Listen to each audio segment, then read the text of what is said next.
Hey, what's up? My name is Coltrane from Team Epiphany. And I'm Gaige from Reddit. And we're here not to bore you. No, actually, this is going to be super fun. And today, what we're really talking about is just kind of like trust and information and really talking about Gen Z. I guess that's kind of like what the topic's going to be about. But I wanted to really just start to talk about your role, right? And just really just thinking about insights at Reddit. That sounds like you don't sleep well at night and you got a lot of stress on your head. But I just wanted to kind of like just illustrate kind of like what do you actually do and just kind of like what does insights really mean at Reddit? Oh my God, I'm sitting on the greatest playground for insights that exist in the world. So my job is to understand all the conversations, the audiences, the communities developing on the platform, and help make sense of where that's taking culture. Now, so as we're talking about kind of jobs and you're talking about careers and this term community keeps coming up, right? Yeah. So what does community mean to you? Because I know everybody has a different direction, everybody has a different meaning, but like community has got to mean something completely different. I don't know if it's different, but I'll tell you this. So for me, community is around having a shared sense of belonging around a true passion point and interest, something where you're both contributing to and then taking something from that community. It's so funny. I think I have this thing about culture where if you're a part of culture, you have a responsibility if you take something off the shelf, put something back of greater equal value. So I guess 100%. I guess it's meant for us to be together today.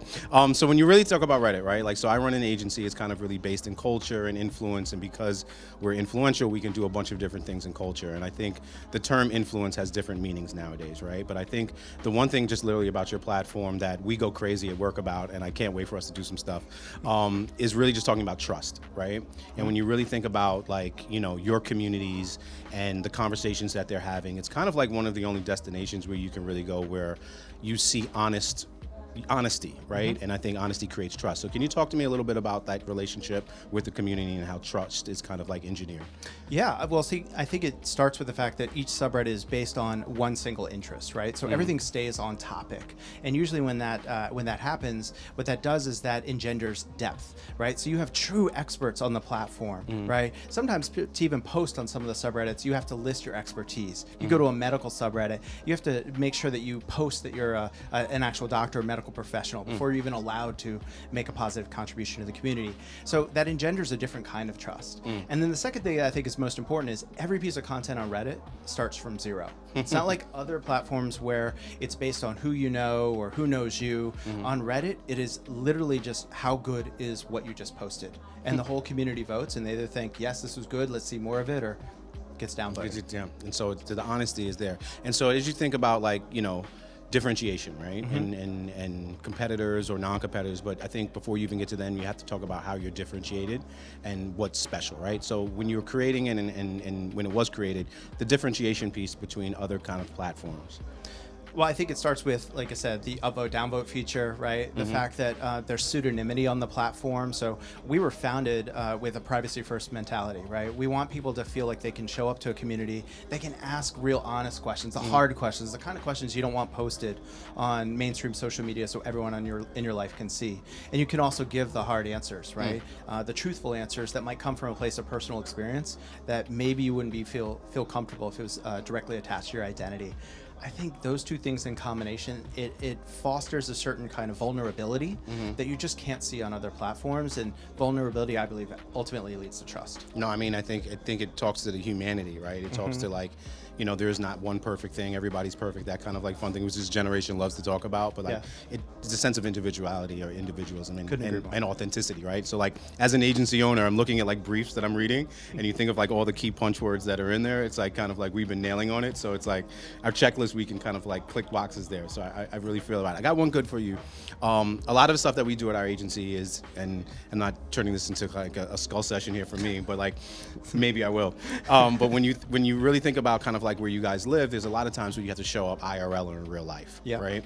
And you're different digitally, you're different socially, right? Are there any different ways in which you show up in real life? Because I think a lot of times what we're finding with a lot of our clients is a lot of talking about who they are and the things that they do, but when they have to show up in person, they're kind of somewhat challenged, and just really showing how you kind of like take the wonderful world that you have and making sure that works in a real world situation. Is there any kind of like... You talk as Reddit, you mean? How do we show as Reddit, up? Yeah. So I think one of the things that's hard to do is to showcase the diversity of all the interests and the breadth and depth that exists on the platform. There's over 100,000 active communities.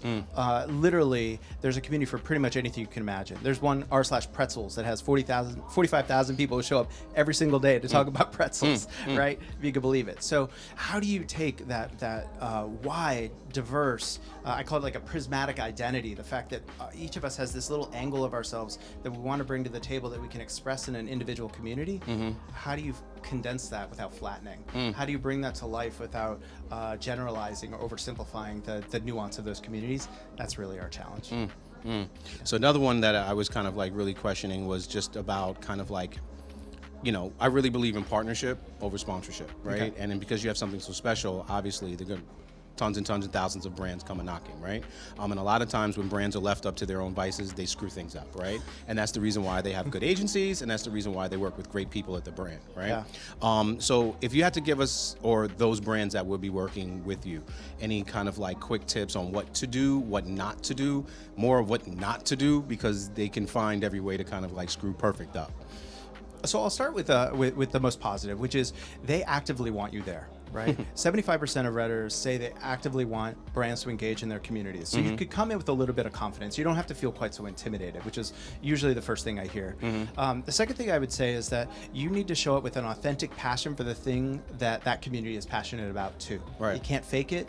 You can't pretend or just treat them as a target. You need to be a fan of the thing they're a fan of. And sometimes that means joining communities that are adjacent to your direct value proposition, right? You don't have to hit it quite on the nose because they're going to be expecting you there, right? Go to the place where maybe your product or your service is, adds a different kind of value or has a different sort of, creates the container or the box for them to express their own individuality around that passion point, right? Hit that with as much passion, with as much, we're going to use the word authenticity, but it means being human, right? Yeah. Showing up as a member of the community. I hear them all the time say, well, we need a community manager. I said, the fact you're even using that term means you've done it wrong. You do not manage a community. You are a member of the community. You contribute to the community. You're part of the community, but you are not just there to control and take advantage of that community. And the minute you switch that in your brain, the minute you walk into that and you start thinking, well, what does this community need? What can I add of value? It's the same way you show up as a human, right? If you see a post and you want to reply to the post, it's because you have something to contribute to the conversation, that you can share your own human, personal experience and say, I've been through that, and this is how I got to the other side, or this is how I encountered that same challenge and overcame it. What's the brand's version of that? That's always my advice. Wow. Okay. I got a lot of questions for you. So, or interest or prompts or, Okay. this is not like a hot seat. So like, but, feel free to yay, nay, or pass or flip and say no. But, Okay. So we run an agency. I really believe in strategy over everything, right? And Okay. a lot of the challenges that we run into is that most brands are fueled by celebrity. Yeah. Right. And I think you're a channel and a property that exists above and beyond celebrity, and I think it's more valuable than the celebrity. But a lot of times when you're working with brands, it's like, where's the celebrity? How does this work? Where's the instant amplification of it, right? And your philosophy on celebrities engaging with the platform, vice versa. So I'm just gonna like throw celebrity out there and see where you riff. So I'll start with the fact that in general, we don't have celebrity users of the platform. There are definitely users who are more active or might be a moderator for a certain community, and so they might have a little bit of a reputation. The other users might know them, but they don't have followership in the way they do on other platforms. Right? And again, it starts from the fact that the content starts from zero, right? The content is king. It's the thing that moves the platform and moves the conversation forward. It's not the individual that moves the conversation forward. What I usually advise brands is it's helpful to think of the communities as the influencer and think about which key communities do I want influencing the rest of humanity. Take something like home design. There are literally 10,000 different or more different subreddits all about home design. Which of those best align with you? Right? Which of those are the most influential to the kind of consumers, the kind of end users you want to reach? Think of the community as the influencer, not the individual as the influencer, and usually that's a pretty easy unlock. Another one for you. Institutional trust, right? Trust now is social currency, right? And very few have it or have what they need to unlock the next level, right? Like I'm old, I always think about Legend of Zelda unlocking like next levels, but the kids call me, oh, be with me? All right, cool. All right, we're there. Usually gonna say like Voltron or like Zelda, like it's kind of like you're the OG and you're old Coltrane. Take but this like, if you want to. But there's that, right? there's totally that, right? But when you really think about this sense of lack of trust that this just generation and ones to follow literally have in the world, in everything around them, right? And you really think about a big pension, a big asset that you have is kind of like everything is kind of like trusted from the source, right? Yeah. How has that really helped impact and drive the growth of the business? Oh, I mean, so for Reddit specifically, it's been massive. The trusted authenticity of every single post is the reason why people come back over and over and over again. We did a study looking at people who've been with Reddit for 10 years, 5 years, 3 years, and 1 year. And what we see is by the time they reach 2 and 3 years, they're going from being maybe subscribed to about 10 subreddits to talking 50 to 60. By the time they get to 10 years, we're talking hundreds of subreddits that they've subscribed to. And what we're seeing there is that, and what that's indicative of, is the idea that you start with one tiny passion point, the trust builds, you realize, hey, this is really good, and this is really helpful, right? If I pass through from a Google search and I get my problem solved on Reddit, that might inspire me to log in, right? But if I log in again and the next time it doesn't work, I never come back, right? What we see is they continually come back over and over and over again, because it grows with the consumer, with the user, right? Someone could be with Reddit for 10 years because you don't grow out of it. Your interests change, your passion change, your questions change. But I know I'm going to get an authentic answer. I mean, I have 2 little girls now, right? 10 years ago, I wouldn't have cared. I wouldn't need to go to any parenting subreddits or Daddit or any of those. Now I go to those subreddits and they answer a totally different set of questions, but it's built on this foundation of trust that I know, even if it's a totally different topic, I'm still going to get great information. So like as things are going great, right? They always say that like it's great, it's building, and then it screws up some way because someone tries to like change it, build it, expand it, and make it big. And so for me at our agency, like, you know, we like to keep everything in front of us, right? But it's a little different with you guys, right? So how do you not screw it up, right? Like, because I think there are a lot of businesses, and especially in your category, that get to that point, and then it's like, now we're gonna like literally explode this thing, and then you kind of like ruin what you have. So is there any fail safes or any things that like you're personally doing from an inside perspective that's really gonna protect the brand from itself? I'll toss out a couple. So the first is we just have to stay true to ourselves, right? True to our mission. Our mission is to bring community and belonging to the world. And that really means the world, not just the English-speaking world, which is where we're winning right now. That part. Right? So we have a lot more of the world to expand to. But it also means really staying focused on the idea of community and belonging, really. Do people feel like they can find themselves in the different subreddits? Are they feeling safe to express themselves in those subreddits?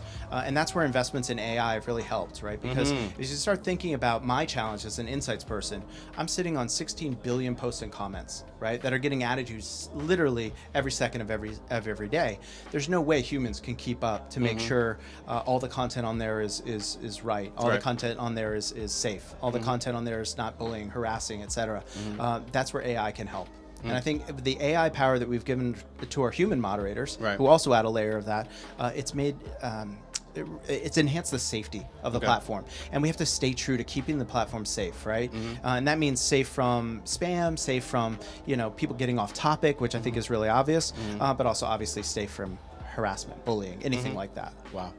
All right. So as we kind of like close, I always like to do things when I close interviews and stuff. It's kind of like, did we miss anything, right? Like that's the first thing when you go back and you look at the footage, you're like, wait, hold on, did we miss something here? Like, is there anything that like we're really not touching on that just from a viewer perspective that we should, or things or points that you would like to say?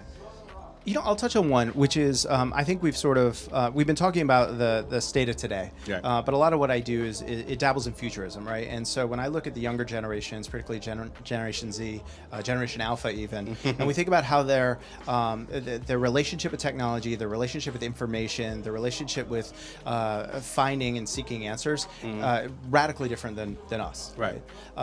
They were born into a world where information was always at their fingertips, but it was very hard to trust, right? A world, at least in the United States and probably most of the world now, where it feels like there are two sides to everything, where people can look at the same thing, the same event, the same piece of information and see it two completely different ways. It's engendered an attitude of maybe trust but verify, or absorb but verify. Right. And I think that's inherently where Reddit comes into play, because I don't think think that there's any one individual that can ever be trusted as the single source of truth. No institution, no company, but what we can do is we can have the aggregation of truth that's disseminated among millions and millions and millions of people who are all weighing in with their own unique perspective and expertise. And I think that's the power of these communities. There you have it. All right, so we're going to sign off now. We're at Stagwell Sport Beach. We're here at Cannes, Reddit, Team Epiphany. Hope you enjoyed the conversation. Thanks, everyone. Thanks for having me.